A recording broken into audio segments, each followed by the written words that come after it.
Electricity का ये 6 part, ठीक। इसमें हम लोग बेसिकली सर्किट के ऊपर जो क्वेश्चन है उसको सॉल्व करेंगे, ठीक है। यहाँ पर मैंने देखो एक सर्किट दी हुई है और अगर इस सर्किट को तुम ठीक से सॉल्व कर पा रहे हो तो सर्किट से रिलेटेड नहीं कम से कम 80% क्वेश्चन तो इसी एक पर्टिकुलर सर्किट से ही। सुन लो मैंने क्या, अगर इसको तुम ठीक से सॉल्व कर पाए तो सर्किट से रिलेटेड 80% प्रॉब्लम तुम्हारी दूर हो जाएगी, सिर्फ एक क्वेश्चन। ओके चलो, सर्किट दिया हुआ है, यहाँ पर देखो सेल लगाओ, ये जो मार्किंग है किसकी है, सेल की है।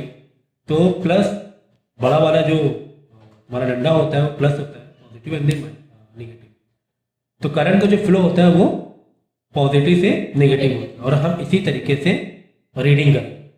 सो करंट यहाँ से निकला और आपको सेल का जो पोटेंशियल दिया हुआ है, सेल 30 वोल्ट दिया हुआ, ये सेल बता रहा है कि 30 वोल्ट, सेल पे लिखा हुआ है 30, और ज़रूरी नहीं है 30 वोल्ट दे रहा हूँ, ठीक है। अभी मैं समझाता हूँ उसका मतलब क्या। खैर ये 30 वोल्ट है पोटेंशियल डिफरेंस। आगे जाके एक रेजिस्टेंस मिला, फिर तुम्हें यहाँ पर देखो एक एमीटर लगा हुआ है, इसका मतलब ये हुआ कि तुम्हें यहाँ पर करंट चेक करना पड़ सकता है, ठीक है। देखेंगे क्वेश्चन यहाँ पे दिए हुए, इसके पॉइंट ऑफ व्यू से हम लोग देखेंगे। ओके चलो, फिर आगे करंट गया, फिर बाद में देखो करंट यहाँ पे डिवाइड हो, करंट क्या हो रहा है, डिवाइड हो रहा है। एक रजिस्टर लगा हुआ है 6 ओम, फिर दूसरे वायर में रजिस्टर लगा हुआ है 3 ओम, फिर आगे जाके वापस करंट मिल गया, ठीक है। फिर उसके बाद देखो आगे गया, एक रजिस्टर और मिला 1 ओम, फिर एक और रजिस्टर मिला 4 ओम, फिर इसके बीच में शायद एक पोटेंशियल डिफरेंस पता करने के लिए बोला गया है, या कुछ और भी क्वेश्चन हो तो शायद पता करना होगा क्योंकि यहाँ पे भी दिया होगा। फिर आगे जाके देखो बिल्कुल लास्ट में सेल के बिल्कुल बाजू में 1 ओम का एक रजिस्टर। तो याद रखना कि सर्किट में जो सेल के जस्ट बाजू में एक छोटा सा रजिस्टेंस देगा, बिल्कुल बाजू में जो देगा वो इंटरनल रजिस्टेंस, वो क्या होता है, इंटरनल रजिस्टेंस होता है, वो सेल के अंदर ही होता है, मतलब सेल के अंदर भी रजिस्टेंस होता है जिसकी वजह से पोटेंशियल डिफरेंस में फर्क पड़ेगा, ठीक। वो अभी हम लोग खैर क्वेश्चन देखते हैं इस सर्किट के बेस पर क्या क्या चीज़ें पूछी गई। पहला तो पूछा गया इक्विवेलेंट रेजिस्टेंस। इक्विवेलेंट रेजिस्टेंस का मतलब कि पूरे सर्किट में ओवरऑल क्या रेजिस्टेंस आ रहा है। ओवरऑल अगर हमें रेजिस्टेंस मालूम पड़ा और ओवरऑल सर्किट के वोल्टेज से हम पूरे सर्किट का करंट आराम से निकाल, तो ये चीज़ याद रखना। यहाँ पर कहीं पर भी देखो करंट तुम्हें नहीं दिया होगा, ठीक है। तो अगर करंट पूछ ले, नहीं इक्विवेलेंट रेजिस्टेंस पूछा गया है तो इक्विवेलेंट रेजिस्टेंस तुम्हें निकालना पड़ेगा टू फाइंड करंट, क्योंकि भाई तुम्हें वोल्टेज तो पता ही है कितना है। ओके तो पहला वाला क्वेश्चन पूछे इक्विवेलेंट रेजिस्टेंस निकाल। तो इक्विवेलेंट रेजिस्टेंस पहले भी हम लोगों ने सीखा हुआ है कि जो भी रेजिस्टेंस का कॉम्बिनेशन है उस कॉम्बिनेशन को रीड करते हुए चलेंगे और रेजिस्टेंस को ऐड करते हुए चलेंगे, ठीक। देखो यहाँ से करंट फ्लो स्टार्ट हुआ, ये 2 ओम, ठीक है, सीरीज में ही चल रहा है। फिर यहाँ पर देखोगे आप क्या आएगा, पैरेलल, क्या आ गया, पैरेलल। क्या करो, पैरेलल को तुम क्या कर लोगे, पैरेलल क्या करो, ज्वाइन कर दोगे, एक कर दोगे। कैसे एक करोगे, पैरेलल के तरीके से रेजिस्टेंस निकाल, कैसे करोगे, पैरेलल के तरीके से रेजिस्टेंस को निकाल। ये सब चीजें पहले ही बता चुके हैं। तो ये एक हो जाएगा, फिर आगे एक और मिला, फिर आगे एक और मिला, फिर आगे एक और मिला, ठीक है ना। तो देखोगे आप एक, फिर इन दोनों का एक, फिर इधर एक, फिर इधर एक, फिर इधर एक, तो टोटल सारे रेजिस्टेंस क्या मिल किस तरह कॉम्बिनेशन बना रहे हैं, सीरीज में, क्योंकि इस पैरेलल को भी हमने क्या बना लिया, सीरीज। तो पहले क्या करो कि पैरेलल को हम सीरीज बना लें, मतलब इन दोनों को ऐड कर दे रहे हैं, उसके बाद सारे को फिर ऐसे मेंटली भी कर सकते हैं, कोई दिक्कत ही नहीं है। चलो तो 1/R पैरेलल का रेजिस्टेंस निकालने का तरीका क्या है, अपॉन करके निकालते हैं। 1/R1 प्लस 1/R2, तो 1/RE 1/6 प्लस 1/3, तो डिनोमिनेटर कॉमन कर देंगे, तो 1/6 plus 2/6 is equal to 1 plus 2। काफ़ी बड़े लेंथी मैंने स्टेप कर दिए क्लास 10 के पॉइंट ऑफ व्यू से। 3/6 ये 1/R, तो इसको रेसिप्रोकल करो, और ये 3/6 को रेसिप्रोकल करो तो 1/2, तो 2 आ जाए, है ना। तो इक्विवेलेंट रेजिस्टेंस कितना आ गया, यहाँ पे 2 आ गया। तो यहाँ पे चाहो तो तुम डैश करके देख, अब देखो यहाँ पे पूरे आप सारे रेजिस्टेंस जोड़ लो, देखो 2, क्योंकि सीरीज में डायरेक्ट जुड़ जाता है, सीरीज में डायरेक्ट ऐड हो जाएगा, ठीक है। तो 2 2 4 1 5 5 4 9 9 1 10, 10 ओम हो रहा है किरण रेजिस्टेंस, तो यहाँ पे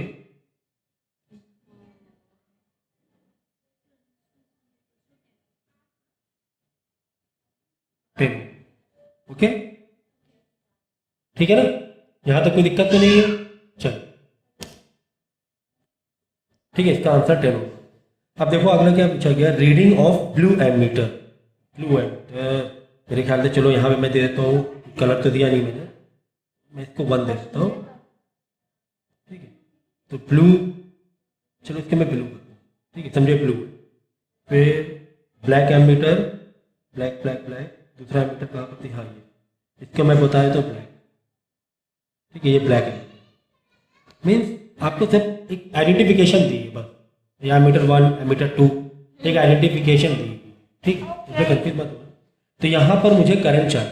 देखो वायर तो सिंगल ही है, सिंगल वायर पर मतलब पूरे सर्किट में जो करंट होगा वही यहाँ पर भी करंट होगा। इस रेजिस्टेंस से करंट पे कोई फर्क नहीं पड़ रहा। कहीं पर वायर डिवाइड हुआ है क्या, नहीं हुआ है। कहीं पर देखो 30 वोल्ट निकला इस वायर से, क्या यहाँ पे कोई डिवाइड हो रहा है क्या, नहीं हो रहा है। तो जो यहाँ पर करंट है मेन वायर में, आगे अगर सीरीज वाले रेजिस्टेंस है तो वहाँ पे करंट में कोई फर्क नहीं पड़ने वाला है। बस यहाँ पे ये जो 2 वायर है यहाँ पर करंट में फर्क पड़ जाएगा, ये है ना डिवाइड हो जाएगा, वापस जाके वही करंट। तो ठीक है सर, करंट है कितना, चलो पूरा सर्किट के पॉइंट ऑफ व्यू से देखो, पूरा सर्किट के पॉइंट ऑफ व्यू से रेजिस्टेंस कितना दिया हुआ, सॉरी वोल्टेज कितना दिया हुआ है, 30 वोल्ट दिया हुआ है, ठीक है ना। और रेजिस्टेंस कितना दिया पूरे सर्किट के पॉइंट ऑफ व्यू से, मतलब इक्विवेलेंट रेजिस्टेंस कितना निकाला था हमने, 10 ओम निकाला था, करेक्ट। और हमें पूछा क्या गया, आई पूछा गया, चलो वी डाल लो, V is equal to I into R. I पूछा है तो आई को यहाँ पे डिवाइड में लिया, इज इक्वल टू आई पूछा गया तो आर को डिवाइड में लिया, equal to I is equal V upon are.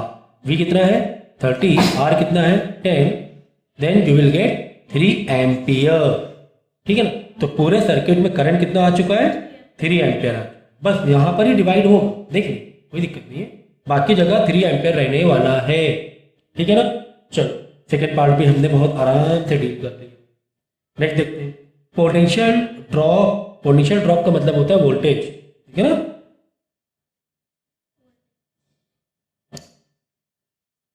In 4 ohm and 6, मतलब 4 ओम वाला जहां रेजिस्टेंस है वहां बताना है, और 6 ओम वाला जहां रेजिस्टेंस है वहां बताना है क्या, वोल्टेज, ठीक है।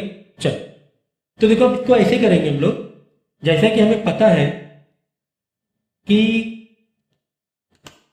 जब वायर डिवाइड होता है, जब वायर डिवाइड होता है यानी पैरेलल बनता है, तो पैरेलल में रेजिस्टेंस डिवाइड नहीं होता है, रेजिस्टेंस डिवाइड, सॉरी क्या बोल रहा हूँ मैं, वोल्टेज डिवाइड नहीं होता, ठीक है ना। वायर डिवाइड होने से वोल्टेज में कोई भी फर्क नहीं पड़ेगा, पोटेंशियल डिफरेंस वही रहने वाला है, करंट डिवाइड होगा, ठीक है ना। और सीरीज में वोल्टेज में फर्क पड़ेगा, ठीक है। तो अब यहाँ पर हम लोग देखो 30 वोल्ट थे, 30 वोल्ट था हमारे इस वायर, लेकिन यहाँ पर आने में जब एक तुम्हें रेजिस्टेंस मिला तो यहाँ पे वोल्टेज की कहानी कुछ और हो गई होगी, यहाँ पर वोल्टेज की कहानी कुछ और हो गई होगी, ठीक है। फिर इस वायर में जो भी तुम्हारा वोल्टेज आ गया है, यहाँ पर जो भी वोल्टेज तुम्हारा आ गया है, तो यहाँ से फिर कोई भी फर्क नहीं पड़ना, ठीक है ना। या ऐसे भी कह सकते हैं, देखो हमें पता है कि पैरेलल में पोटेंशियल डिफरेंस में कोई फर्क नहीं पड़ता, वोल्टेज सेम रहे, पैरेलल में क्या होता है वोल्टेज सेम रहे, ठीक है। तो अब यहाँ पे देखो ओवरऑल रेजिस्टेंस कितना है, 2 ओम है, ओवरऑल रेजिस्टेंस कितना है 2 ओम है, और ओवरऑल करंट कितना है इस वायर में, अगर इन दोनों के वायर मिला के करंट कितना है 3 है, करंट तो 3 आ रहा था ना, 3 एम्पियर, देखो ना हमने मेन वायर के करंट कितना निकाला 3 है, 3 एम्पियर निकाला था। ये जो डैश डैश बनाया है ये क्या है, इन दोनों वायर की जोड़ी तो दी है। अब इसको टारगेट, ठीक है, क्यों मैंने टारगेट किया, इस वायर में रेजिस्टेंस कितना है 2, अभी निकाला पैरेलल से, ठीक है। इस वायर में करंट कितना है 3 है, तो इस वायर में हम लोग वोल्टेज निकाल लेंगे, है ना। देखो रेजिस्टेंस कितना है 2, करंट कितना है 3 एम्पियर, 3 एम्पियर क्यों, ये 3 एम्पियर था, इन दोनों को जोड़ी लिया समझे। आप ऐसे एक इमेजिन करो ना, इन दोनों जोड़ के हमने नया रेजिस्टेंस निकाला था, तो वायर जोड़ के करंट में जोड़ गया, तो आई कितना हो गया 3 एम्पियर। अब यहाँ पर हम क्या निकाल लेंगे, ये जो वायर जो डैश डैश वायर बनाए ज्वाइन कर, यहाँ पर हम लोग निकाल लेंगे नया वोल्टेज। तो तो आई इंटू आर, आई कितना है 3 है, और जो इक्विवेलेंट रेजिस्टेंस कितना है 2 है, तो कितना आ गया 6 वोल्ट। ओके, अब देखो 6 वोल्ट है, समझो यहाँ पर 6 वोल्ट है, 6 वोल्ट है यहाँ पर, ये जो मेन वायर आ रहा है 6 वोल्ट है। ओके ना, इस वायर को तुमने 2 टुकड़े कर दिए, इस वायर के 2 टुकड़े कर दिए, तो क्या पैरेलल अगर हम बना देंगे पोटेंशियल डिफरेंस में कुछ फर्क पड़ने वाला है? नहीं। तो ये कॉन्सेप्ट समझो जरा कि वायर को अगर तुम डिवाइड कर दो तो पोटेंशियल डिफरेंस में कोई भी फर्क नहीं पड़ेगा। तो इन दोनों का मिला के क्या कर लोगे, एक वायर का इक्विवेलेंट निकाल लोगे कि इक्विवेलेंट रेजिस्टेंस कितना है, और तुम्हें फिर करंट तो मालूम ही, 2 वायर का जोड़ा मतलब में 3 एम्पियर आ रहा था, 3 ही एम्पियर हुआ। यहाँ 2 अलग अलग वायर बटा है, यहाँ पर तो वापस एक हो गया ना, हमने इस वायर को एक कर दिया ना, इमेजिन करो इन दोनों को हमने एक कर दिया, वापस करंट 3 एम्पियर हो गया, तो रेजिस्टेंस 2 ओम, करंट 3 एम्पियर, तो यहाँ पे वोल्टेज निकाल लेंगे, वोल्टेज 6 आ गया, वायर को अलग अलग कर दो फिर से, पोटेंशियल डिफरेंस कोई फर्क नहीं पड़ने वाला है। या फिर दूसरा तरीका ये, तो 6 ओम पर पूछा ना 6 ओम वोल्टेज कितना है 6, ठीक है ना, 6 ओम पर कितना है 6, अभी 4 ओम वाला बताना है, ठीक है। चलो फिर आ जाओ 4 ओम पर, हम लोग 4 ओम पर आ, इस रेजिस्टेंस पर आ, ठीक है। तो तुम्हें रेजिस्टेंस मालूम है, रेजिस्टेंस कितना है 4 है, 4 ओम पे पता करना है ना, रेजिस्टेंस 4 है। अब देखो वापस एक मेन वायर पे ही चल रहे हैं हम लोग कहीं ना कहीं से, डिवाइडेड वायर तो है नहीं, यहाँ पे जो वायर था देखो वही वायर ये एक हो गया, तो ठीक है, इस वायर पे मेन वायर पे कितना करंट 3 था, है ना, 3 एम्पियर था, और तुम्हें यहाँ पर निकालना है क्या है, वोल्टेज निकालना है, तो V equal to question mark, V निकाल लो, 4 3 दा 12 वोल्ट आ गया, है ना, I इंटू आर 4 3 दा, तो यहाँ पे कितना आ गया 12 वोल्ट आ गया। तो 4 पे भी मालूम पड़ गया कितना है, और 6 ओम पर भी तो मैंने बता दी, 4 एम्पियर रुकती ही थी, मेन वायर था, मेन वायर पे 3 एम्पियर करंट दौड़ रहा था, मेन वायर पे कहीं पे करंट पूरा डिवाइड नहीं होता है, तो हर जगह वही सेम, यहाँ यहाँ यहाँ हर जगह क्या है सेम, ठीक है ना। चलो नेक्स्ट क्या पूछा है, रीडिंग ऑफ ब्लैक एमीटर, तो यहाँ पे करंट पूछा गया, ब्लैक एमीटर मतलब ये वाला, मैंने कहा ना ब्लैक लिखा, यहाँ पर पूछा, एमीटर 1 दे दे, 2 दे दे, कलर दे दे, जो भी दे दे, तो खैर एमीटर यहाँ पर पूछा गया है कि यहाँ पर बताओ कितना करंट, ठीक है। चलो बताएंगे कितना करंट, क्यों यहाँ पे करंट अलग हो सकता है, क्योंकि यहाँ पे वायर डिवाइड हो रहा है, ये तो हमें मालूम पड़ गया कि यहाँ पर कितना है 3 एम्पियर, ये मेन वायर पे कितना 3 है, लेकिन यहाँ पे डिवाइड हो रहा है, यहाँ पे क्या हो रहा है डिवाइड हो रहा है, तो कोई दिक्कत नहीं, कोई भी दिक्कत नहीं। चलो इस रेजिस्टेंस पर आ जाए, इसी रेजिस्टेंस पे पूछा है कहीं ना कहीं, इस रेजिस्टेंस पर आ जाए, यहाँ पे देखो रेजिस्टेंस कितना है 6 ओम है, यहाँ पर वोल्टेज कितना है बोलो, यहाँ पर वोल्टेज कितना है बोलो, जल्दी जल्दी बोलो, कितना वोल्टेज निकाला था, यहाँ पे वोल्टेज हमने निकाला था,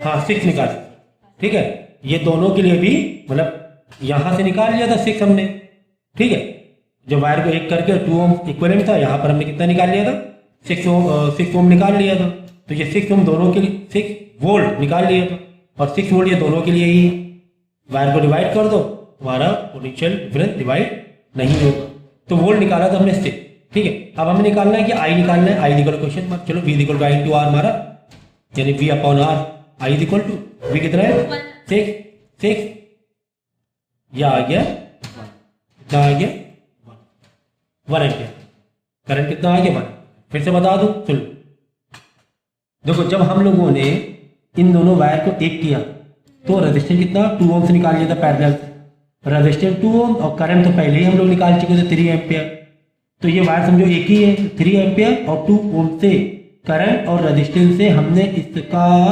पोटेंशियल डिफरेंस निकाल लिया था। अब पोटेंशियल डिफरेंस पैरेलल में जब वायर आपने डिवाइड करोगे तो पैरेलल में पोटेंशियल डिफरेंस चेंज नहीं होगा, तो यहाँ पर 6 वोल्ट आ गया था, तो जो 6 वोल्ट यहाँ पर इस वायर में आया है, जब ये वायर ने ज्वाइन किया था 6 वोल्ट आया था, वायर को अलग अलग करोगे तो भी 6 वोल्ट ही रहेगा, तो यहाँ पर रेजिस्टेंस 6 ओम बैठा हुआ है, यहाँ पर भी पोटेंशियल डिफरेंस 6 वोल्ट है, और यहाँ पर भी पोटेंशियल डिफरेंस 6 वोल्ट है, ओके ठीक है। तो हमें करंट कहाँ पे निकालना है, इस रेजिस्टेंस के पास निकालना है, यहाँ पे ये एम्पियर बना हुआ है यहाँ, तो रेजिस्टेंस कौन सा पकड़ेंगे, ये वाला, ठीक। अब एक दूसरे के ऊपर एक्चुअली इस रेजिस्टेंस पर ही निकालना है जो करंट, अब यहाँ पे सिंबल लगाने में दिक्कत हो जाएगी, हाउस पाउच हो जाए, तो थोड़ा सा बाजू में एम्पेयर लिखा। एक्चुअली इस रेजिस्टेंस के ऊपर तुम्हें करंट निकालना, ठीक है। या फिर ये भी कह सकते हो इस वायर के ऊपर तुम्हें क्या निकालना है, करंट निकालना है, ये वाले वायर। अब ये वायर में रेजिस्टेंस कितना है, ठीक है। तो काफ़ी मतलब अगर आप थोड़ा सा कॉन्सेप्ट पकड़ लो, पैरेलल और सीरीज वाला ही बस पकड़ना है कॉन्सेप्ट कि पैरेलल में करंट डिवाइड हो जाता है, वोल्टेज डिवाइड नहीं होता, बस ये दिमाग में रखना। और इसी का उल्टा कर, इसी का उल्टा क्या, सीरीज में करंट में फर्क पड़ सकता है, नहीं पड़ सकता है, नहीं, सीरीज में कितने फर्क पड़ सकते हैं, वोल्टेज। देखो भाई, देखो तुमने पी दिया, तुमने पी एस, क्या दिया है, पी एस, पी एस में सेम वाला लिख, पी में सेम क्या रहेगा, वोल्टेज, एस में सेम क्या रहेगा, करंट, पीवीएस, याद रहेगा, पीवीएस। अब इसी को उल्टा, पीवीएस, पैरेलल में वोल्टेज सेम, सीरीज में करंट सेम। अब इसी को उल्टा, ये पैरेलल में करंट अलग, सीरीज में वोल्टेज अलग, सिंपल सी बात होगी। तो यहाँ पे सेम के पॉइंट ऑफ व्यू याद, निमोनिक कैसे याद कर लोगे, सेम, क्या सेम, पीवीएस थी, पैरेलल में वोल्टेज सेम, सीरीज में करंट। अब इसी का उल्टा लिख लो। तो एग्जाम में जब जाओगे तो इलेक्ट्रिक के क्वेश्चन देखते पहले आप ये बना एक लिख लेना यहाँ पे छोटा सा तुम्हारे आंसर शीट में, जिससे कि तुम्हें याद रहे कि यार जो कौन से पकड़ के चल रहे हैं, ठीक है। तो नेक्स्ट देखते हैं हम लोग। तो यहाँ पर हमने निकाल लिया कि यहाँ पे करंट कितना है, तो यहाँ पे करंट कितना है, 1 एम्पियर। यहाँ पर करंट अगर 1 आ गया, 1 एम्पियर आ गया, तो यहाँ पर कितना होगा, अब तुम बता दो, नहीं पूछा गया तो भी समझ जाना यहाँ पर कितना होना चाहिए। अगर यहाँ 1 एम्पियर हो गया, ओवरऑल 3 एम्पियर आ रहा था, यहाँ 1 गया, तो यहाँ पे कितना हो गया, 2 हो गया, सिंपल सी बात, वापस जाके 1 हो जाएगा, ठीक है। 17 मिनट का हो गया। चलो टर्मिनल वोल्टेज बताओ, टर्मिनल, चलो टर्मिनल देखो, टर्मिनल वोल्टेज फॉर्मूला लिख लो, terminal voltage V is equal to EMF minus IR, ठीक है, यह टर्मिनल वोल्टेज का form. What is EMF, EMF वो वोल्ट होता है जो तुम्हें सेल में लिखा होता है, जो तुम्हें सेल में लिखा होता है। मैं सेल में कितना लिखा हुआ है, 30 वोल्ट। सेल तुम्हारा खरीदने गए, बैटरी सेल खरीदने, वहां क्या बता रहा है, 30 वोल्ट बता रहा है, तुम खुश हो, यार तो 30 वोल्ट का लिया, लेकिन तुमने आके चेक किया घर पे, 30 वोल्ट नहीं आ रहा। तुमने यहाँ पर यहाँ पे जब दोनों पिन लगाई, तो यहाँ पर इन दोनों में जो तुमने चेक किया वोल्ट मीटर से, तो 30 वोल्ट नहीं आ रहा था, कम आ रहा था। कितना कम आ रहा, कुछ कम आ रहा, कितना, कि यहाँ का हम लोग अब कैलकुलेट इंटरनल रेजिस्टेंस किससे कैलकुलेट करेंगे, इंटरनल रेजिस्टेंस, मतलब कि सेल में आपको इंटरनल रेजिस्टेंस दिया हो, सेल में भी सर्किट के अलावा, तो यहां पर तो तुम्हारा 30 बताएगा, ऐसे ए बी ये तो 30 बताएगा, लेकिन जैसे फिर और यहां पर भाई देखो, तुमने दोनों पिन यहां पे रखा चेक करने, तो 30 बता, लेकिन पिन उठा के तुमने यहां पे रखा दूसरी, अब 30 कम बता, क्योंकि इंटरनल रेजिस्टेंस की वजह से वोल्टेज में कुछ चेंजेस आ रहे। चलो, तो ये हो गया तुम्हारा इंटरनल यानी कि voltage I into R, voltage का फॉर्मूला क्या, I इंटू आर, तो इंटरनल रेजिस्टेंस का करंट से मल्टीप्लाई कर लो, तो क्या आ जाएगा तुम्हारा, इंटरनल वाला जो भी एक्स्ट्रा वोल्टेज कम हो वो आ जाए, V is equal to what, I into R. तो ये वाला V किसका है, ये जो तुम्हारे इंटरनल जो लगा हुआ है रेजिस्टेंस, उसकी वजह से जो पोटेंशियल डिफरेंस कम हो रहा है वो ये। तो चलो I इंटू आर कितना बन रहा है, I कितना है, 3 है, R कितना है, जो सेल के बाजू में है वो इंटरनल रेजिस्टेंस होता है, जो सेल के बाजू में है वो इंटरनल रेजिस्टेंस होता है, कितना है, 1 है। तो 30 माइनस 3 27 वोल्ट आएगा, तुम्हारा 3 वोल्ट था, 3 वोल्ट। तो यहां पे जो छोटा R है ये क्या है, इंटरनल रेजिस्टेंस, जो सेल के बाजू में, सेल के बाजू में, ठीक। चलो potential drop across the cell, across the cell वही अभी जो मैंने बताया, 2 पिन तुम यहां रख रहे हो, नहीं अक्रॉस द सेल पूछा गया तो यहां 2 पिन रखोगे, मतलब इंटरनल वाला भी तुम्हारा लग जाएगा, इंटरनल वाला भी खा जाएगा तुम्हारा। अक्रॉस द सेल मतलब ऐसे पिन रख दिया तुमने, 2 पिन लाके ऐसे रख दिया, यहाँ पे इन दोनों ये बड़े अंडे छोटे अंडे के बीच का बताओ, तो 30 वोल्ट नहीं आएगा, क्योंकि तुम्हारे इंटरनल रेजिस्टेंस से तुम क्रॉस करके गए हो, इंटरनल रेजिस्टेंस की वजह से जो वोल्टेज कम हुआ है वो हटाना पड़ेगा, तो 27 वोल्ट ही आएगा, 27 तो यहाँ पर भी 27 वोल्ट और यहाँ पर भी 27 वोल्ट। बात समझ में आ गई? एक ही बात। अच्छा, reading of volt meter, reading of volt meter शायद यहाँ का पूछ रहा है, रीडिंग ऑफ वोल्ट मीटर, है ना, क्योंकि वोल्ट मीटर पूरे उसमें यहीं पर दिया हुआ है। चलो निकाल लेंगे। आर कितना दिया हुआ है, यहीं पर कर लेते फटाफट। आर कितना दिया हुआ है, 4 ओम दिया हुआ है। करंट कितना है, अरे भाई मेन वायर है, 3 ही एम्पेयर चल रहा है, 3 एम्पेयर दिया हुआ है। पूछा क्या गया, तो वी निकाल लो, आई इंटू आर 12 हो गया, है ना, V equal to I to R 3 into 4 12 volt. ठीक है ना। तो अब इसको क्या करना है, इस वीडियो को कम से कम 2 से 3 बार तुम लोग देखना, और बहुत ज़रूरी है सर्किट के पॉइंट ऑफ व्यू से, सर्किट के कॉम्बिनेशन, जो भी कॉम्बिनेशन तुम्हें दिए होते हैं सर्किट से पता करना होता है वोल्टेज, खासकर तुम्हें टर्मिनल वोल्टेज के बारे में पता चला। हाँ, जो टर्मिनल इसे बोलते हैं टर्मिनल वोल्टेज है, टर्मिनल वोल्टेज। ठीक है, तो याद रखना EMF, EMF कौन वाला है, जो यहाँ पर लिखा होगा सेल में लिखा होगा वो EMF, minus I to R. हमने नया वोल्टेज, मतलब दूसरा वोल्टेज निकाला जो सेल के इंटरनल रेजिस्टेंस की वजह से कम। ठीक है, तो ठीक है, यहाँ पर हम लोग के जो क्वेश्चन जो सेट दिया हुआ किस तरह 1 बाई 1 दिया हुआ है ना, एक सीक्वेंस, इक्विवेलेंट रेजिस्टेंस पूछा, फिर एमीटर बताओ यहाँ पर कितना है, फिर पोटेंशियल, यहाँ पे पोटेंशियल ड्रॉप बताओ, पोटेंशियल ड्रॉप मतलब वोल्टेज बताओ। ठीक है ना, ओके। फिर दूसरा एमीटर का यहाँ पे करंट पूछा, इस वायर में पूछा।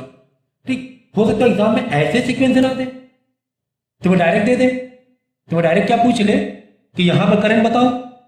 समझने वाली बात है यहाँ, अभी तो तुम सीक्वेंस से गए, अभी तो मजा आ रही है। क्यों? इंफॉर्मेशन निकालते हुए चले गए, इंफॉर्मेशन निकालते हुए आगे बढ़ रहे।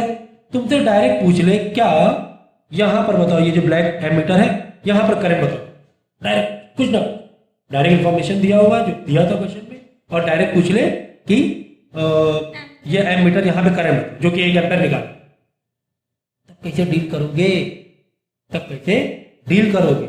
यहाँ पर तो 2-3 इंफॉर्मेशन निकालते हुए चल रहे थे, तो दिमाग में क्वेश्चन पूछा गया था, क्वेश्चन पूछा गया था, इसलिए दिमाग में स्ट्राइक किया तो तुमने निकाल लिया, इंफॉर्मेशन तैयार होती भी जा रही थी। अब डायरेक्ट पूछ लेगा तो तुम्हें सीक्वेंस मालूम होना चाहिए कि पहले क्या निकाले, मेरे पास क्या होना चाहिए। ठीक है, तो मैं बताता हूँ यहाँ पे, और ये बहुत इंपॉर्टेंट चीज बता रहा हूँ, बहुत इंपॉर्टेंट चीज बता कि तुम्हें डायरेक्ट अगर पूछ ले यहाँ पर, यहाँ बताओ करंट कितना। ठीक, चलो इन्फॉर्मेशन क्या गिवन थी मैं यहाँ पे फिर से लिख, इन्फॉर्मेशन क्या गिवन थी मैं यहाँ पर फिर से लिख। इन्फॉर्मेशन तुम्हें एक तो वोल्ट दिया हुआ था ओवरऑल सर्किट का 30 वोल्ट, राइट। फिर तुम्हें क्या गिवन था, यहाँ पर 2 ओम गिवन था, ठीक है, और यहाँ पे जो ब्लैक से लिखा हुआ है ये भी दिया हुआ था, ठीक है। और तुम्हें क्या पूछा गया था, यहाँ पर करंट पूछा गया, आई पूछा गया कहाँ पर, इधर वाला जहाँ पे 6 ओम वाला रेजिस्टेंस लगा हुआ, आई यहाँ पे पूछा गया कितना है, कहाँ पर, जहाँ पर 6 ओम रेजिस्टेंस लगा हुआ है। तो क्या करोगे मालूम, अब क्या करें, डायरेक्ट पूछ लिया है ना, तो रेजिस्टेंस मालूम है क्या सर, रेजिस्टेंस तो बहुत सारे हैं यहाँ पर, तो कैसे ले, क्या यही रेजिस्टेंस ले लें, क्या इतना काफ़ी होगा? ठीक है, पता करेंगे कैसे करना है। पहले क्या करो मालूम, अगर ऐसा क्वेश्चन, सबसे पहले पूरे सर्किट में कितना करंट आ रहा है पहले वो पता करोगे, पूरे सर्किट में कितना करंट आ रहा है पहले वो। तो पहला स्टेप क्या होगा, current in, find current in whole circuit. अब होल सर्किट में करंट पता करने के लिए तुम्हें होल सर्किट का रेजिस्टेंस चाहिए, ये तो क्वेश्चन मार्क है, तुम्हें क्या चाहिए, होल सर्किट का। So you have to find equivalent resistance. ठीक है, तो एक तो जब कॉम्बिनेशन वाला, जब सर्किट कॉम्बिनेशन आए ना, तो ये तो दो वैसे भी निकालने पड़ जाते अक्सर, ये दो तो मतलब ओवरऑल सर्किट में रेजिस्टेंस कितना है, ओवरऑल सर्किट में करंट, ये मतलब 90% केस में निकालना पड़ता है। ठीक है, तो ओवरऑल सर्किट में करंट पता करने के लिए भाई तुम्हें पता है 30 है, अगर हमें ओवरऑल सर्किट का रेजिस्टेंस मालूम पड़ जाए तो हम करंट निकाल लेंगे, V और R हमें पता है तो I निकाल लेंगे। ठीक है, तो ओवरऑल हमने रेजिस्टेंस कितना निकाला था, तो पहले मैं बता चुका हूँ कितना निकाला था, 10 निकाला था, तो तुमने निकाल लिया ओवरऑल सर्किट का, यहाँ से पैरेलल को सीरीज बना के ओवरऑल सीरीज में लेके तुमने कितना निकाल लिया था, 10 ओम निकाल लिया था। या 10 ओम मालूम है तुम्हें, ओवरऑल सर्किट का वोल्टेज तुम्हें मालूम है 30 है, तो हमने क्या निकाले, इन दो इंफॉर्मेशन से हमने निकाले ओवरऑल सर्किट का करंट जो कि 3 एम्पियर आया। अब यहाँ पे 3 एम्पियर आ, ठीक। अब यहाँ पे देखो डिवाइड हुआ, करंट क्या हुआ, डिवाइड हुआ। जब करंट डिवाइड हुआ तो हमें करंट बताना है जहां पर रेजिस्टेंस कितना बैठा हुआ है, 6 ओम बैठा। तो अब इंफॉर्मेशन के पॉइंट ऑफ व्यू से देखो, इंफॉर्मेशन वहां पर क्या है कि यार तुम्हें यहाँ पे करंट निकालना है, आर दिया हुआ, हाँ सर आर दिया हुआ, कितना दिया हुआ, 6 ओम दिया हुआ है। तुम्हें आई निकालना है, I equal to your question mark, ठीक है। वोल्टेज, वोल्टेज दिया हुआ है, अरे सर वोल्टेज नहीं दिया हुआ है, वोल्टेज तो यहाँ पर दिया हुआ है, यहाँ वोल्टेज तो नहीं दिया हुआ, तुम फंसोगे फिर, है ना। वोल्टेज मिल जाए अभी आई निकल जाएगा भाई। आर तो पता है ना 6 ओम, क्योंकि आर, इसी आर के ऊपर ही तुम्हें एमीटर करंट निकालना है, आर तो पता है 6 ओम। भाई हमारा सर्किट में क्या क्या फॉर्मूला चल रहा है, V is equal to I into R, यही तो चल रहा है, V is equal to I into R. भाई आई पता करना है, आर मालूम है 6 है, वी पता चल जाए तो काम बन जाएगा। अब वी देखो कैसे पता चलेगा, जैसे कि बताया मैंने कि एक सीरीज लग गई, कोई एक रजिस्टेंस लग गया, तो जो वी 30 है यहाँ पे 30 नहीं रहने वाला, यहाँ पर तो जो है इस वायर, इस रजिस्टेंस के क्रॉस करने के बाद इस वायर में जो वोल्टेज है, ये दोनों वायर में भी वही वोल्टेज है, ये तो पक्की बात। लेकिन इसको जम करने के बाद यहाँ पर देखो कितना वोल्टेज है, या तो ये तरीका है कि इस वायर में, ये वाले वायर पता कर लो कितना वोल्टेज आ रहा है, या फिर यहाँ से पता कर लो, इन दोनों को तुमने इक्विवेलेंट कर लिया, इन दोनों तुमने कितना कर लिया, इक्विवेलेंट कर लिया। 2 ओम्स आ गया था, 2 ओम्स और करंट कितना था, 3 एम्पियर, 2 ओम्स और 3 एम्पियर से तुमने यहाँ पे वोल्टेज निकाल लिया, 6 वोल्टेज आ गया था। 2 ओम दोनों का मिलाकर 2 ओम और करंट कितना है, दोनों वायर मिलेगा तो 3 एम्पियर करंट। तो रेजिस्टेंस और करंट से हमने क्या निकाले, वोल्टेज निकाले, 6 आ गया था। वापस तोड़ दो, ऐसे अलग अलग कर दो, कोई फर्क नहीं पड़ेगा, वोल्टेज में कोई फर्क नहीं पड़ेगा। यहाँ पर भी 6 वोल्ट रहेगा, यहाँ पर भी 6 वोल्ट में रहेगा, तो 6 वोल्ट तुम्हारा आ गया और यहाँ पे करंट मालूम। अब आई बात समझ। तो डायरेक्ट अगर पूछ ले तो तुम्हें क्वेश्चन को ऐसे डील करना है। यहाँ पर देखा ऐसे करके पूछा था, इंफॉर्मेशन तुम्हारी पूरी बिल्कुल रेडीमेड बनती चली आ रही थी, तुम्हें डायरेक्ट यहाँ पे पता कर लिया कितना करंट आना है। तो अगर तुम्हें डायरेक्ट पूछ ले तो तुम्हें इसी तरीके से दिमाग लगाना पड़ेगा, ठीक है, ओके। तो इस क्वेश्चन कम से कम 3 से 4 बार करोगे तो डेफिनेटली वो खुद भी थोड़ा वैल्यू चेंज करके देखो, 2-3 लोग मिल गए, 3 लोग हो, सेम दूसरी वैल्यू कर दो, फिर देखो तीनों का आंसर मैच हो रहा है कि नहीं हो रहा है ना। नई सर्किट तुम लोग ड्रॉप बना लो और फिर करो, प्रैक्टिस करो नई सर्किट पर, तीनों लोग वही सेम इंफॉर्मेशन पर, फिर देखो कि यार तीनों का सेम आंसर आ रहा है कि नहीं आ रहा है, कहाँ पे गलती। तो इस तरीके से ग्रुप स्टडी भी कर सकते हो अगर इंटेंशन तुम्हारा स्टडी वाला है तो ही।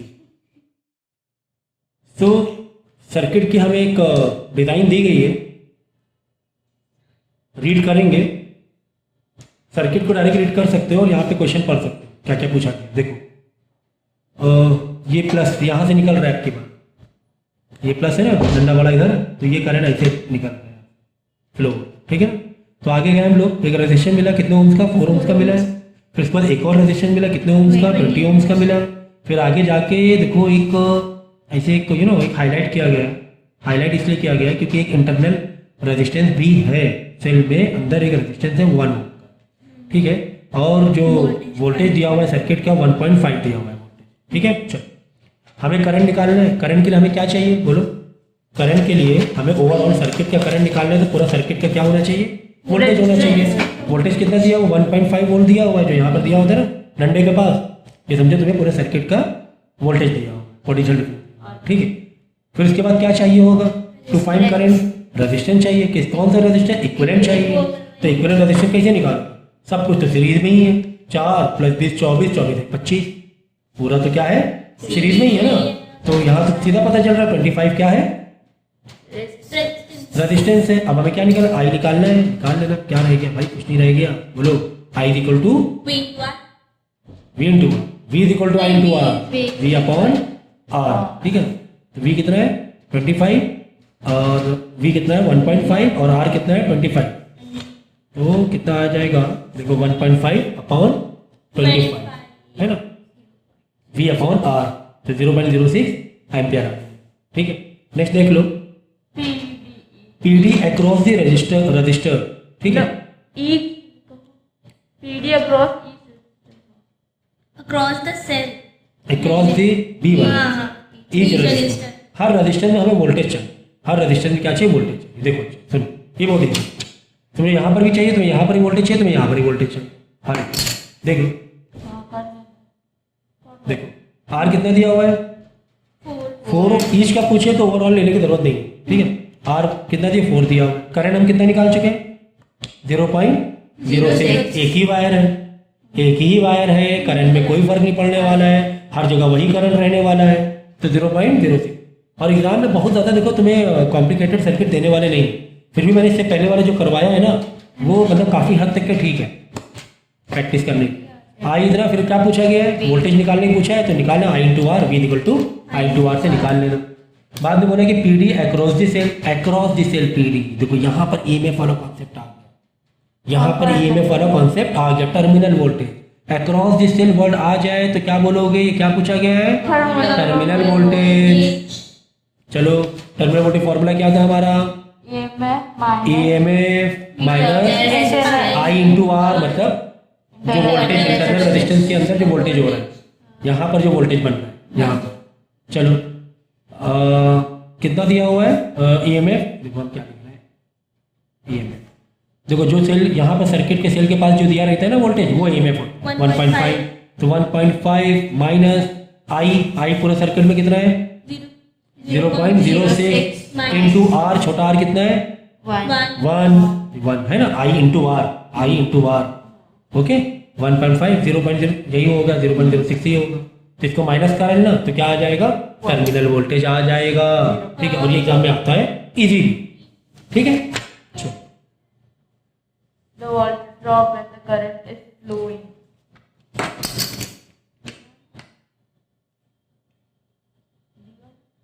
फिर डी वाला क्या दिया हुआ है, the voltage drop when current is flowing, ठीक है। वोल्टेज देखो, जो हम लोग टर्मिनल वोल्टेज निकालते हैं, टर्मिनल वोल्टेज क्या है, ओवरऑल तुम्हारा वोल्टेज जो सेल में प्रिंट है माइनस जो वोल्टेज थोड़ा सा ड्रॉप हो रहा है, किसकी वजह से, इंटरनल रेजिस्टेंस की वजह से, किसकी वजह से, ये जो I इंटू आर क्या है भाई, ये ड्रॉप वोल्टेज ही तो है, ये क्या है ड्रॉप वोल्टेज है। टर्मिनल वोल्टेज तो ओवरऑल माइनस करने के बाद EMF minus drop voltage, EMF minus drop voltage, terminal voltage is equal to what, EMF minus drop voltage, ठीक है ना। ड्रॉप वोल्टेज लिखा है ना मैंने, I इंटू आर ड्रॉप, तो बस जो तुमने यहाँ पे टर्मिनल वोल्टेज निकाला है, कैसे निकाला है, EMF minus drop voltage. Drop voltage कैसे आएगा, I यानी पूरे सर्किट का करंट, R जो इंटरनल रेजिस्टेंस है जो सेल के बाजू में, ठीक है, तो वही आ जाएगा, ठीक है। तो ये देखो एक अच्छा एक कॉम्बिनेशन दिया हुआ रेजिस्टेंस का, और तुम्हें इसमें इक्विवेलेंट रेजिस्टेंस निकालना है, तुम्हें क्या निकालना है, इक्विवेलेंट रेजिस्टेंस। तो जो सर्किट जो उलझी हुई लगती है ना, उलझी हुई नहीं, मतलब डिजाइन जो तुम्हारी लगता है कॉम्प्लिकेटेड जैसा लग रहा है, इसको भी इजी कर, देखो ये ए से निकला करंट, देखो आगे देखो 3 बार डिवाइड हो गए, 1 2 3 बार डिवाइड कर दो, 1 2 3। इस वायर में देखो 2 रेजिस्टेंस है, ठीक है, 2 रेजिस्टेंस कर, इस वायर में बीच वाले में एक ही है, इसको एक ही रहेंगे, फिर वापस नीचे वाले में 2 हैं, तो वापस एक और रेजिस्टेंस लगा दो और आगे आके जोड़ दो, ठीक है। अब यहाँ पे हमें क्या निकालना है, इक्विवेलेंट रेजिस्टेंस निकालना है। अब हमें पता है क्या कि स्टार्टिंग में 3 जो वायर जो अलग अलग हुए और लास्ट में 3 वायर आके वापस ज्वाइन हो गए, यानी कि पूरा ओवरऑल तुम्हें कहीं ना कहीं से पैरेलल वे से सॉल्व करना पड़ेगा, है ना, क्योंकि बिल्कुल लास्ट में आके ज्वाइन हो रहे हैं। आगे देखो जो और भी रेजिस्टेंस, तो इस पूरे को हम कैसे देखेंगे, पैरेलल के पॉइंट। अब पैरेलल के अंदर अगर सीरीज है तो उनको ऐड करते हुए चलो, जैसे कि इन दोनों का मैं देखो, पहले मैं इंफॉर्मेशन लिख दूँ, देखो 3 2 ये है 30 6 4। अब देखो फिर से मैं डिजाइन करता हूँ, ये गया ए वायर, 3 2 5 हो गए, ये 5 हो गए, ये 30 है, 30 ही रहे, 6 4 10 हो गए।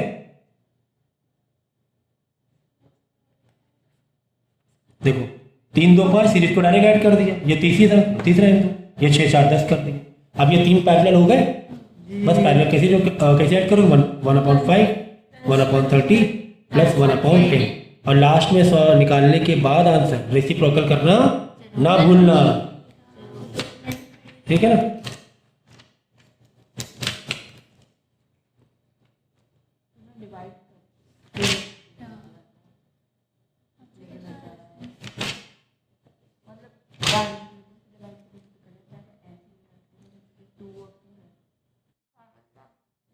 देखो लेक्चर नंबर 4 और 5 में हम लोगों ने हीट से रिलेटेड, हीट मतलब क्या, एनर्जी या हीट जो कि करंट फ्लो होने की वजह से वायर में होती है, वो वाली हीट की बात हो रही। करंट फ्लो हो रहा है, रेजिस्टेंस लग रहा है, तो डेफिनेटली कुछ हीट भी प्रोड्यूस हो रही होगी, डेफिनेटली कुछ हीट भी प्रोड्यूस हो रही होगी, ठीक है ना। ओके, तो हीट के देखो फॉर्मूले तुम कई तरीके से बना सकते हो, ये इस बारे में पहले भी डिस्कशन हो चुका, ठीक है। हीट बोलो, वर्क बोलो, एनर्जी बोलो, कुछ भी बोलो, ठीक है। तो फॉर्मूले कई तरीके से बन सकते हो आप, जैसे V is equal to what, I into R, I into R, या आई इंटू आर लगाओगे तो फिर ऐसा बन जाएगा फॉर्मूला, दूसरा एक फॉर्मूला पिकअप हो जाएगा। आई की जगह तुम फॉर्मूला चेंज कर सकते हो, वी अपॉन आर, तो वी का स्क्वायर अपॉन आर नीचे आर आ जाएगा। तो कुछ इस तरीके से फॉर्मूला हम चेंज कर सकते हैं, डिपेंड करता है क्या इंफॉर्मेशन तुम्हारी क्या गिवन, इस पर डिपेंड। फिलहाल कम से कम दो तो तुम पक्का याद रखो, heat is equal to V into V I T और आई स्क्वायर आर टी, ये तो दो याद रखो। यहां पर देखो आर का रोल नहीं है, तो यहां पर वी का रोल नहीं है, मतलब विदाउट वी पर, विदाउट वोल्टेज जाने हम लोग क्या निकाल रहे हैं, हीट निकाल रहे हैं। और यहां पर बिना रेजिस्टेंस जाने हम लोग क्या निकाल रहे हैं, हीट निकाल रहे हैं, ठीक है। चलो तो ये क्वेश्चन पढ़ेंगे हम लोग। देखो, ए वोल्टेज सोर्स सेंड ए करंट 2.5 एम्पियर, करंट कितना मिल रहा है हमें, 2.5 एम्पियर मिल रहा है। चलो इंफॉर्मेशन लिखते जाएंगे। आई है 2.5 ऑफ 20 ओम्स कनेक्टेड, मतलब रेजिस्टेंस जो दिया हुआ है तुम्हें 20 ओम दिया हुआ है, सिंबल बता रहा है। Connected across it for 5 minute, हमने कितनी देर तक के करंट को फ्लो करवाया, 5 मिनट तक के। तो टाइम क्या आ जाएगा, टाइम के लिए छोटा टी दे दो, ज़्यादा सही, ठीक है। 5 मिनट, तो 5 मिनट चलेगा क्या, 5 मिनट तो नहीं चलेगा, इसको तुम्हें किस में कन्वर्ट करना पड़ेगा, सेकेंड में कन्वर्ट करना पड़ेगा, जिससे कि तुम्हारी एसआई यूनिट हो जाए 300 सेकेंड। तो पता क्या करना है, देख लो, हमें एक तो पता करना है the PD of this source, potential difference कितना आ रहा है सोर्स में, ये पता करना है, ठीक है। और उसके बाद ये 2.5 है द इलेक्ट्रिकल एनर्जी, तो एनर्जी वर्ड आ जाए या हीट वर्ड आ जाए, वर्क तो नहीं आएगा, बस एनर्जी और हीट इस तरीके से वर्ड आ गए तो आप वही बात हो रही है, अब हीट की बात हो रही, जूल की बात हो रही है। किसकी बात हो रही, जूल में आंसर आएगा एनर्जी या हीट का। तो वोल्टेज निकालना है तो वोल्टेज तो निकाल लो यार, वोल्टेज क्या बार बार मुझे बताने की जरूरत है क्या। V is equal to I into R, यहाँ तो 2.5 इंटू 20 कितना हो जाएगा, 50 हो जाएगा, 50 हो जाएगा ना, हाँ 50 वोल्ट हो जाएगा, ठीक है ना। चलो बाद में हीट पूछा, अब हीट के दो फॉर्मूले हैं, देखो तुम्हें वी भी मालूम है, तुम्हें आर भी पता है और तुम्हें टाइम भी पता है, तो अब तुम चाहे ये डाल दो चाहे ये फॉर्मूला डाल, अगर वी तुम्हें नहीं पता होता तो ये डाल सकते थे फॉर्मूला, ठीक है ना। खैर यहाँ तो हमें पता ही है, आई आर पता है तो वी तो पता ही। चलो हीट डाल देंगे, हीट वाला फॉर्मूला, heat is equal V into I into T, V into I into T. चलो वी कितना है 50 आया, आई कितना है 2.5 आया, टाइम कितना है 300 सेकेंड, ओके। तो 50 2.5 300 आ जाएगा 375,000 जूल। तो 3.75 इंटू 10 की पावर 4 रखते, तो 1 2 3 4 डबल आएगा, ठीक है। इतना 3.75 इंटू 10 की पावर 4 क्या आ जाएगा आंसर, जूल, ठीक है ना। तो चाहे वीट से कर रहे हो, वीट याद रहेगा, वीट है ना, भैया आई स्क्वायर आर टी से कर सकते हो, ठीक है। नेक्स्ट देखो, अभी आगे पावर वाले भी आएंगे फॉर्मूले, अगर बाई चांस यहाँ से पूछ ले पावर बता, पावर कैसे बता, पता ही हमें पावर बता, क्या बोलो, power is equal to work upon time या फिर एनर्जी अपॉन टाइम। एनर्जी कितनी लग रही है 3.75, ये तो हीट का, हाँ तो निकाल तो लिया हमने, हीट निकाल लिया ना। 3.75 इंटू 10 की पावर 4 कितने सेकंड तक के एनर्जी हमारी यूज हुई है 300 सेकेंड तक। तो सर ये पॉइंट है 300 कैसे करेंगे भाई, यहाँ से 2 कैरी कर लो, 375 कर लो इसे, और 10 की पावर 2 इधर लगा दो, तो पावर इधर कैरी कर 300, बस निकाल लेना आंसर, पावर आ जाए। तो ये कहानी थी इसमें। अगला क्वेश्चन देखते हैं हम लोग। The current flow current through 12 volt tungsten filament lamp, ठीक है ना। टंगस्टन क्या है, एक मटेरियल है जो कि जिसका मेल्टिंग पॉइंट बहुत हाई होता है, इसीलिए लैम्प या बल्ब में वो मटेरियल यूज करते हैं, ठीक है। तो इन्फॉर्मेशन लिखते हुए चलेंगे, क्वेश्चन पढ़ते हुए चलेंगे और इन्फॉर्मेशन नोट डाउन करेंगे। फिलामेंट लैम्प कनेक्टेड टू, आप देखो current through a 12 volt tungsten filament lamp connected to 12 volt accumulator for negligible resistance is 3 ampere, ठीक है। तो जो मतलब एक तो तुम्हारा 12 वोल्ट करंट, तो 12 वोल्ट तो आ ही रहा है तुम्हारा करंट, साथ में जो उसमें बल्ब लगा हुआ है या जो भी मैकेनिज्म है वो भी 12 वोल्ट ही है, तो टेंशन नहीं है। और रेजिस्टेंस कितना है, 3 एम्पियर, ओके। तो तुम्हें रेजिस्टेंस किसका पता करना है, फिलामेंट का पता कर। तो फिलामेंट में भी कितना था, 12 वोल्ट ही था, तो आर निकाल लेंगे। आर क्या होता है बोलो, वी अपॉन आई होगा, वी आई नीचे आ जाएगा, तुम्हें वी दिया है कितना, 12 दिया, आर दिया कितना 3 वोल्ट 3, और आर तुम्हें दिया हुआ है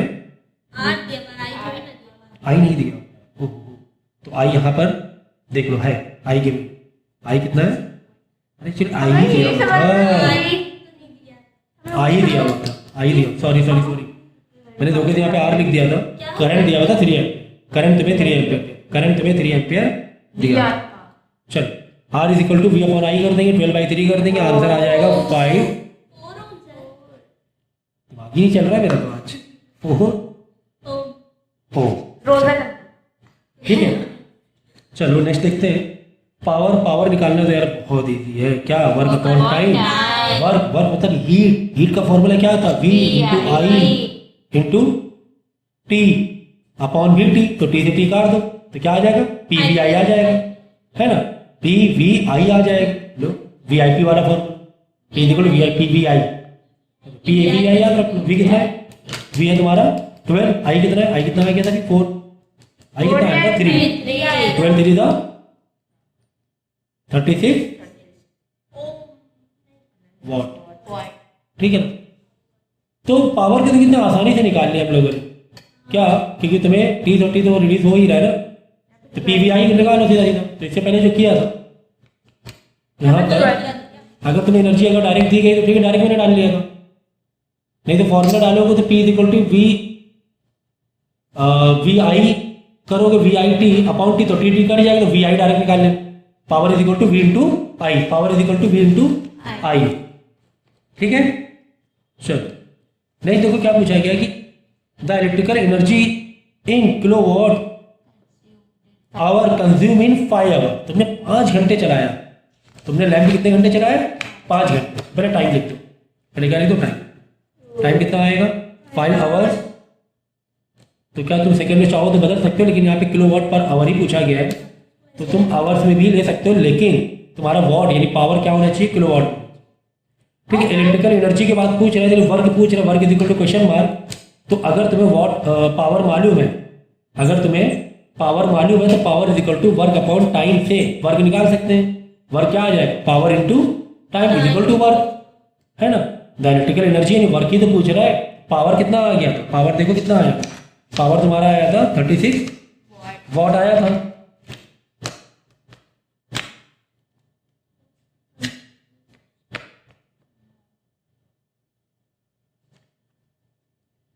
तो 36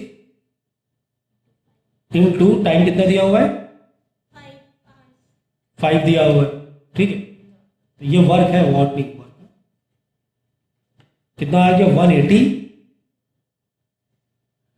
क्या आया बोलो, वॉट पर आवर आया है, किलोवाट पर आवर नहीं आया, ये क्या आया है, अरे भाई देखो ये 36 क्या था, ये वॉट में था कि नहीं, आया है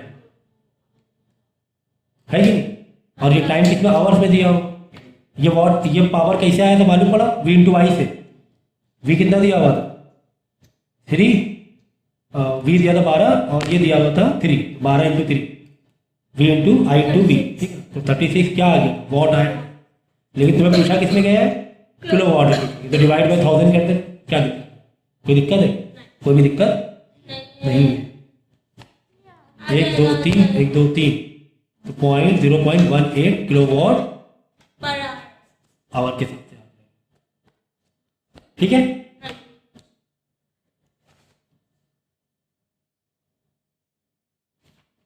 देखो ये क्वेश्चन इंपॉर्टेंट है, जहाँ पे बल्ब का एक कॉम्बिनेशन दिया हुआ है, दो बल्ब है, कहीं ना कहीं से ये मान सकते हो कि दो रेजिस्टेंस, कोई दो इलेक्ट्रिक अप्लायंसेज है, मतलब दो रेजिस्टेंस। देखो दो बल्ब है ए और B, rated 100 watt 120 volt and 10 watt 120 volt.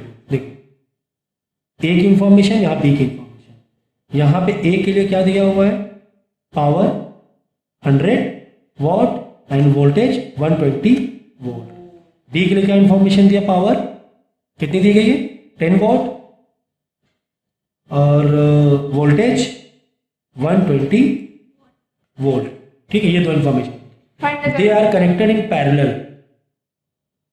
Parallel connect किया है, देखो ऐसे, ये ऐसे कनेक्ट किया, ठीक है ना। यहां पर तुम्हें P गिवन है और V गिवन है, यहां पर भी P गिवन है एंड V गिवन, ठीक है ना। तो 120 10 120, ठीक है। और जो मेन रेजिस्टेंस, मेन जो सर्किट से जो वोल्टेज आ रहा है, कितना आ रहा है देख लो, 120 वोल्ट दिया हुआ। चलो अच्छी बात, आगे देखते हैं क्या हो रहा है। Find the current in each bulb, find the current in each bulb निकाल लो ना, PVI लगा लेना, है ना, वही लगेगा VIP।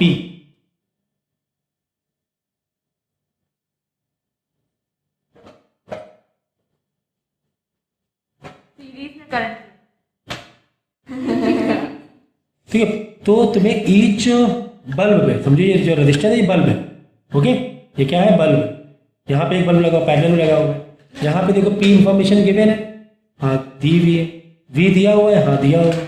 तो PVI से कौन सा फॉर्मूला बताया था मैंने, VIP से, V into I is equal to P बताया था, यानी कि यहाँ पे I इज इक्वल टू क्या आ जाएगा, P अपॉन V। P कितना है 100, V कितना है 120, निकाल लेना, कितना आ जाएगा 0.84 आ जाएगा,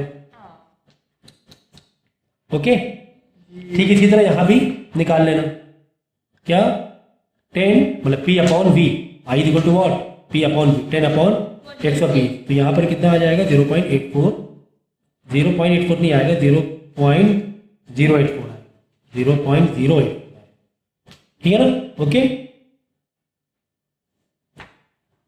अब यहाँ पे पूछा गया है, देखो मोस्ट इंपॉर्टेंट चीज पूछी गई यहाँ पर, which bulb will consume more power, कौन सा बल्ब ज्यादा पावर खाएगा, पावर का, ठीक है, पावर तो दिया ही 100 और 10, है ना।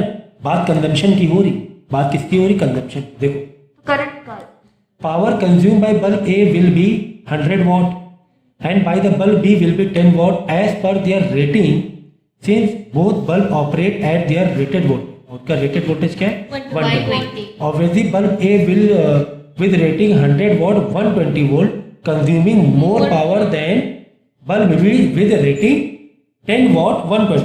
ठीक, अब समझो, अब आप बोलोगे सर यहाँ पर तो साफ साफ दिया हुआ था कि पावर यहाँ पे 100 दिया हुआ था और यहाँ पे पावर 10 दिया हुआ था, ये तो यहीं से पता चल रहा है कि ए है ना, ए और ये बी, ए वाला बल्ब ज्यादा रेटिंग ज्यादा पावर कंज्यूम कर रहे, तो ऐसे नहीं पता चले, ये तो पता चलेगा इसके वोल्टेज। फिलहाल तो क्या था, वोल्टेज सेम था, तो कोई दिक्कत नहीं थी, फिलहाल तो क्या था, वोल्टेज सेम था, तो ठीक है, हमने पता कर लिया कौन सा पावर, कौन सा बल्ब पावर कंज्यूम कर रहा है ज्यादा या कम, क्योंकि वोल्टेज सेम था, हमें कंपेयर करना आसान। लेकिन अगर वोल्टेज में फर्क होता तो चीज कहानी बदल जाती, वोल्टेज में फर्क होता तो कहानी बदल जाती, फिर तुम्हें कंपेयर करना, फिर तुम्हें क्या करना पड़ता, कंपेयर करना पड़ता कि किसमें वोल्टेज कम है किसमें वोल्टेज ज्यादा, उसकी रेटिंग निकालनी पड़ती।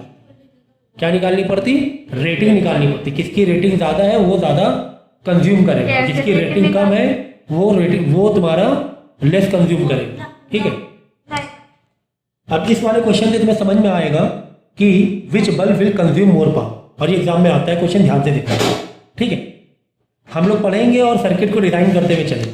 यहाँ पे क्या लिखा हुआ है, 2 bulb A and B are rated 100 watt 120 volt and 10 watt 120 volt, ठीक है।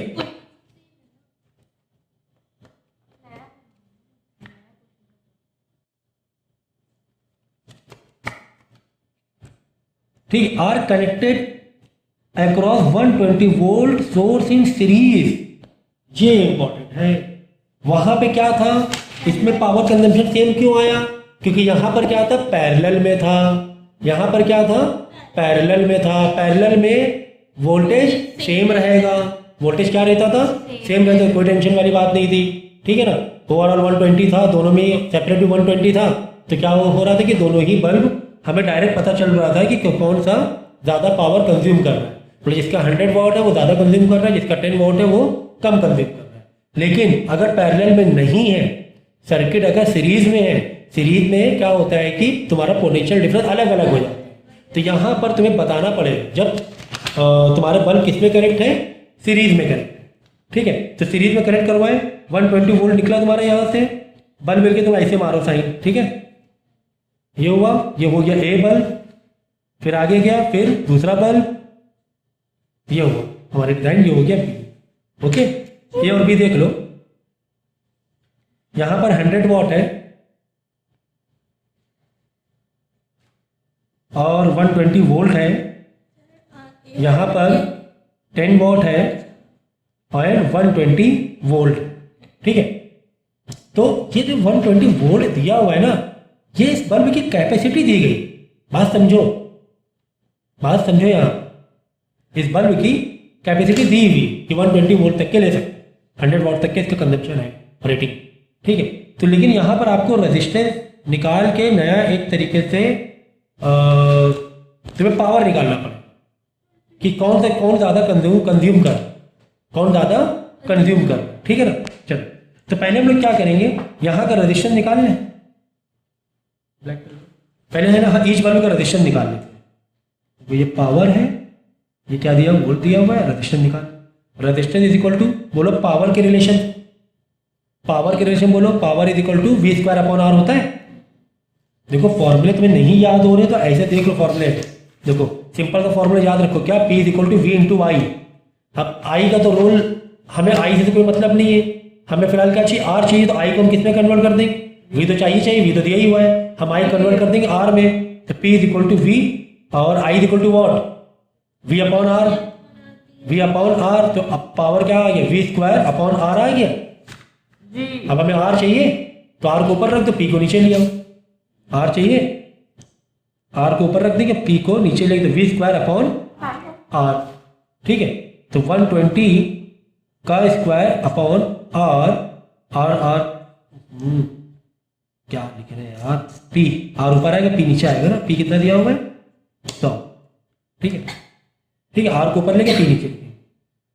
तो यहाँ पे इसको जब तुम कैलकुलेट करोगे आ जाएगा 144 ओम आ जाएगा, ये निकाल लिया रेजिस्टेंस ए का।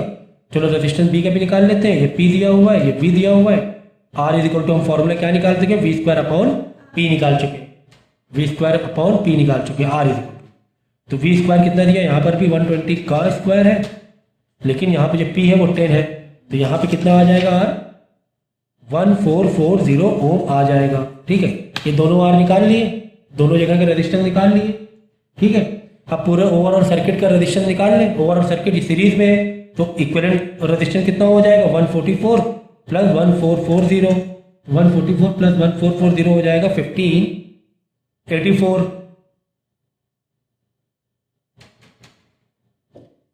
ओम। ये ओवरऑल सर्किट का रेजिस्टेंस भी हमने निकाल लिया, ठीक है, ओके। अब हम लोग निकालेंगे ओवरऑल सर्किट का करंट, तो I is equal to what, V upon R. Overall circuit, जो सर्किट में जो सोर्स वाला वोल्टेज दिया था 120 दिया हुआ था, तो 120 और R हमने निकाल लिया 1584, तो I आ जाएगा तुम्हारा 0.08 एम्पियर, ये आ गया I, ठीक है। अब हमें निकालना है कि अब यहाँ पर I मिल चुका है, I मिल चुका है, I कितना मिल चुका है, ओवरऑल सर्किट में जो I आया है वो पूरे दोनों जगह भी वही करंट रहेगा, 0.08 आ चुका है, 0.08 आ चुका है। ठीक, चलो अब हमें निकालना है कि इसमें कितना पावर खर्चा हो रहा है, इसमें कितना पावर खर्चा हो रहा है। तो पावर सीरीज में पावर पता करने के लिए आई का होना जरूरी है। सीरीज में पावर पता करने के लिए आई का टर्म होना जरूरी है। तो मैं यहां पे निकाल रहा हूं, देखो ये वाला, देखो P is equal to watt, I और आर से बोलो, आई स्क्वायर इंटू आर। याद रखो, अगर सीरीज में तुम्हें पावर कंजप्शन चाहिए तो पावर इज इक्वल टू क्या लेने की, आर भी चाहिए तुम्हें, आई भी चाहिए, भैया याद रखो। ठीक है, तो 0.08 का स्क्वायर इंटू आर कितना निकाल चुके हैं हम लोग इसमें, 144 निकाल चुके हैं शायद, है ना, 144 ही निकाला था ना, 144। फिर यहाँ पर अलग निकाल लो, यहाँ पे देखो कितना आ रहा है 0.08 का स्क्वायर, और यहाँ पर जो आर निकाला था 1440 निकाला। डेफिनेटली ये वाला ज़्यादा, डेफिनेटली मल्टीप्लाई ये भी ना था, 0.08 सेम है, यहाँ पे 144, यहाँ पे 1444 मल्टीप्लाई करो बी वाले में, तो यहाँ पे पावर ज़्यादा कंज्यूम करे। तो क्या चीज़ें याद रखोगे तुम लोग, बोलो कि अगर सीरीज में तुम्हें पावर कंजम्पशन चाहिए तो आई स्क्वायर इंटू आर चाहिए, आई स्क्वायर इंटू आर चाहिए। ठीक है, आर कौन वाला, उसी पर्टिकुलर बल्ब वाला आर, और आई तो पता है सीरीज में है तो आई तो सेम रहने वाला, पावर निकाल लेना। तो ये पावर की मान्यता नहीं है। ठीक है, ओके। तो सीरीज में मालूम पड़ गया कि कौन से बल्ब में कौन सा बल्ब कितना ज़्यादा पावर कंज्यूम करेगा। ठीक है ना, समझ में आया कि नहीं आया? तो याद रखोगे। अब इसको क्या करना, कम से कम 2 से 3 बार देखना, समझना कि हमने आर क्यों निकाला। एक्चुअली हमने आर निकाला इसलिए कि कौन सा बल्ब पावर ज्यादा कंज्यूम करता है, इसीलिए हमें आर निकालना पड़ा। ठीक है,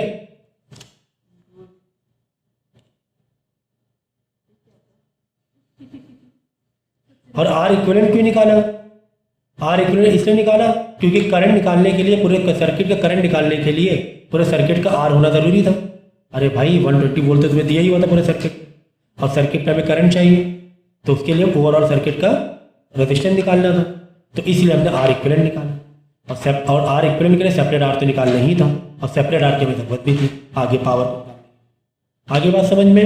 ओके। अब अगला क्वेश्चन हम लोग देख रहे हैं, ये भी बहुत इंपॉर्टेंट है। ठीक है, तो याद रखना पावर से रिलेटेड जो हमारा, देखो इलेक्ट्रिक चैप्टर कितने पार्ट में बटा हुआ है। एक तो तुम्हारा रेजिस्टेंस का कॉम्बिनेशन है, ठीक है, एक वो पार्ट हो गया। सेकेंड पार्ट जहाँ पे पूरे सर्किट का कॉम्बिनेशन है, यहाँ पर सेल भी है, रेजिस्टेंस भी है ना, तो एक वो पार्ट हो गया। थर्ड पार्ट तुम्हारा पावर से रिलेटेड, पावर है, हीट है, ठीक है ना, बल्ब है, गीजर है, तो ये मेनली ये 3 पार्ट में तुम्हारा इलेक्ट्रिक चैप्टर बटा हुआ है। ठीक है, तो ये हम लोग तीसरा पार्ट कर रहे हैं। रेजिस्टेंस तो कर ही चुके हैं काफ़ी टाइम, इससे पहले वाले लेक्चर में हम लोगों ने पूरे सर्किट का भी कॉम्बिनेशन देखा है। अब हम लोग पावर से रिलेटेड क्वेश्चन को सॉल्व कर, ठीक है ना। चलो यहाँ पे देखो कुछ इन्फॉर्मेशन दी किसकी, गीजर की। सर्दी का टाइम चल रहा है, गीजर चल रहा है, तो रेटिंग क्या दी है, 2 किलो वोल्ट एम्पियर दी हुई, ठीक है ना। कॉमन उसका जो वोल्टेज जो दिया हुआ है 240 वोल्टेज दिया हुआ। Okay, what is the electric energy consume by it. तो इलेक्ट्रिक एनर्जी की बात हो रही है, मतलब हीट या एनर्जी या वर्क। तो पावर तुम्हें दिया हुआ है और वोल्ट भी दिया हुआ है, तो निकाल लेंगे, कोई टेंशन नहीं है। चलो देखते हैं। फर्स्ट दिया हुआ किलो वॉट पर आवर, मतलब तुम्हें इलेक्ट्रिक एनर्जी बताना है किस पर, किलो वॉट पर आवर बताना है। And joule if it is use for 90 minute, अगर हम इसको 90 मिनट तक चलाएं तो कितना जूल खर्चा हो। फिर ठीक है, फिर देखो नेक्स्ट बी वाले पार्ट में। बी वाला पार्ट क्या कह रहा है, ये एक है ये B part. If the cost of electricity 4.50 per commercial unit, find the cost. तो ये बहुत इंपॉर्टेंट है, इलेक्ट्रिक यूनिट की कॉस्टिंग है ना, वे पूछी जाती है। देखो यहाँ पे जो रेटिंग देखी ना, 2 किलो वोल्ट एम्पियर। वोल्ट मतलब क्या, वोल्ट ए मतलब I, V into I, kilo V into I. अरे भाई ये किलो वॉट ही तो हो गया, पावर ही तो हो गया, वी इंटू आई क्या, पावर। अरे देखो नहीं तो किलो हो गया, छोड़ो। Volt A I, V into I क्या हो, पावर, पी वी आई। यानी 2 जो दिया हुआ है पावर दिया है, 2 किलो वॉट दिया हुआ है। तो इस तरह इंफॉर्मेशन को थोड़ा सा इन्होंने घुमा के दिया है, बट कंफ्यूज होने वाली बात नहीं है। यहाँ पे पावर आ गया 2 किलोवाट। चलो इसके बाद टाइम कितना पूछा गया है, टाइम कितना दिया हुआ है 90 मिनट्स। तो 90 मिनट्स को तुम किससे बदल लेना, डिवाइड बाई 60 करके आवर में बदल लेना, क्योंकि किलोवाट पर आवर यूनिट जो हम लोग निकालते हैं कॉस्टिंग वो आवर के हिसाब से निकालते हैं, किलोवाट पर आवर निकालते हैं। यूनिट कैसे निकालते हैं, किलोवाट पर आवर के हिसाब से निकालते हैं। ठीक है, तो अब एनर्जी निकाल लेंगे। Work is equal to, formula बोलो, P इंटू टी। अरे भाई power is equal to work upon time, तो work is equal to P into t हो गया। P कितना दिया हुआ है 2 किलोवाट इंटू टाइम कितना दिया 1.5 आवर। ठीक है ना, तो ये आ गया तुम्हारा वर्क 2 इंटू 1.5 3 हो गया, 3 किलोवाट पर आवर, या फिर इसी को 3 यूनिट बोलेंगे। इसी क्या बोलेंगे, ये इसीलिए हमने देखो सेकंड में बदला नहीं। वॉट तुम्हारे किलो में चाहिए यूनिट के लिए, टाइम चाहिए आवर में, याद रखना। वॉट किस में चाहिए, किलो में, और टाइम किस में चाहिए, तो वो तुम्हारा वही यूनिट जो भी उसमें कन्वर्ट करके आ जाए। अगर नहीं है वॉट में है तो डिवाइड बाई 1000 करके कन्वर्ट कर, तो 3 यूनिट आ जाएगा। ये 3 यूनिट हो गया, तो 3 यूनिट को तुम 4.5 से मल्टीप्लाई कर, टोटल कॉस्टिंग आ जाएगी। टोटल कॉस्टिंग कितनी आ जाएगी, total cost is equal to 3 unit, और पर यूनिट 4.5 रुपये था, इंटू 4.5 रुपये कर देना, तो आ जाएगा 13.5 रुपये। ठीक है, ये आ गया टोटल कॉस्टिंग 3 यूनिट, तुम्हें इतना इस्तेमाल किया है। तो ये भी मालूम पड़ गया तुम्हें, कॉस्टिंग पता चल गया। उसके बाद एनर्जी पूछा था, एनर्जी भी तुम्हें मालूम पड़ गया। ठीक है, मतलब ये जूल पूछा था, ये देखो जूल, कितना जूल, कितनी एनर्जी लगी, तो एनर्जी तो हमने यहाँ बता दी ना, इतनी एनर्जी लगी 3 किलोवाट। और अगर जूल में बताना, चलो जूल में कर देंगे, ये भी ठीक है, जूल में बताना भी ठीक है। हमने जो वर्क निकाला था किस में निकाला, 3 किलोवाट आवर में निकाला, कोई बात नहीं, हमने जूल में निकाल लेते हैं। वर्क का फॉर्मूला क्या था, वर्क का फॉर्मूला था हमारा पावर इंटू टाइम। पावर तुम्हें कितना दिया हुआ है 2 किलोवाट, किलो मतलब 2 इंटू 1000 कर लो, है ना। पावर किस में दिया हुआ है, किलोवाट, तो 2 किलो का मतलब 1000, 2 इंटू 1000 इंटू टाइम किस में दिया हुआ, तो 90 मिनट में दिया, तो 90 इंटू 60 कर लेंगे, तो सेकेंड में हो जाएगा। अरे भाई जूल मतलब एसआई यूनिट है, पावर तुम्हारा वॉट में चाहिए, टाइम तुम्हारा सेकेंड में चाहिए, यही तो कर रहे हैं हम लोग। क्या कर रहे हैं, बस पूरा मल्टीप्लाई कर देना और आंसर जो भी आएगा जूल में आ जाए। लेकिन अब यहाँ पे क्वेश्चन इसीलिए इतना इंपॉर्टेंट क्वेश्चन है, तुम्हें बताना चाह रहा है कि तुम्हें अगर यूनिट निकालना है तो तुम्हें जूल पे नहीं चाहिए। यही तुम्हारा ये क्वेश्चन का कॉन्सेप्ट ही यही। एक तरफ पूछा जूल में बताओ, एक तरफ कह रहा है kilowatt per hour, kilowatt hour में बताओ। एक तरफ वर्क क्या पूछ रहा है, किलोवाट आवर में बताओ, दूसरी तरफ वर्क क्या कह रहा है, जूल में बताओ। अब हमें यहाँ से मालूम पड़ गया कि टोटल जो कॉस्टिंग है हमारी वो किस में आनी चाहिए, वो जो यूनिट है वो किलोवाट आवर के हिसाब से ही होनी चाहिए। तो ये एक बहुत इंपॉर्टेंट कॉन्सेप्ट है, याद रखना। जब भी हमें यूनिट निकालना होगा तो हमारा जो वर्क है यानी पावर किलोवाट में हो, टाइम आवर में हो, उसी हिसाब से मल्टीप्लाई करेंगे पावर इंटू टाइम को, जो भी आंसर आएगा वो यूनिट का रहेगा, फिर जो कॉस्टिंग दिया उससे मल्टीप्लाई कर देना। और ये एग्जाम में आता है, इसको 3-4 बार प्रैक्टिस कर लेना।